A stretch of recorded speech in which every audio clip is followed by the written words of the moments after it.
ఎంత చెప్పినా కొంతమంది వినట్లా, ఎంత చెప్పినా కొంతమంది లోపడట్లా, ఎంత చెప్పినా కొంతమంది మార్చుకోవట్లా, ఎంత చెప్పినా కొంతమంది సరి చేసుకోవట్లా.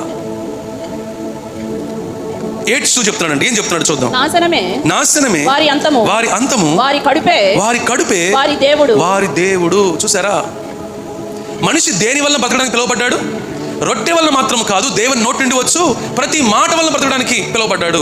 కానీ వీళ్ళు దేన్ని ఆధారం చేసుకుంటున్నారు? వాళ్ళ కడుపే వాళ్ళ దేవుడు, వాళ్ళ కడుపే వాళ్ళ దేవుడు. అంటే తిండి కోసం బ్రతకడం కోసం తినటం వేరు, తినటం కోసమే బ్రతకడం వేరు.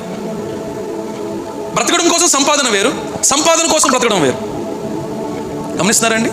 అవసరతల కోసం కొన్ని వస్తు వాహనాలు తీసుకోవడం వేరు, కానీ అవన్నీ అనుభవించడానికే బ్రతకడం వేరు. డిఫరెన్స్ ఉంది. వీళ్ళు ఎలా జీవిస్తున్నారు అని చెప్పారంటే వాళ్ళ స్వార్థం కోసం జీవిస్తున్నారు. వాళ్ళ కడుపే వాళ్ళ దేవుడు, ప్రభు కాదు వాళ్ళకి దేవుడు. వాళ్ళ కడుపు వాళ్ళ దేవుడు. అంటే కొన్ని ప్రయోజనాల కోసం ప్రభు దగ్గరికి వచ్చారు తప్ప, కొన్ని ప్రయోజనాల కోసం ప్రభు నందు విశ్వాసం ఉంచారు తప్ప, కొన్ని ప్రయోజనాల కోసం మరి బాప్తిసం తీసుకొని ఉంటారు తప్ప, నిజంగా ప్రభు ప్రేమ వీళ్ళకి తెలియదు. ప్రభు ప్రేమ తెలియదు.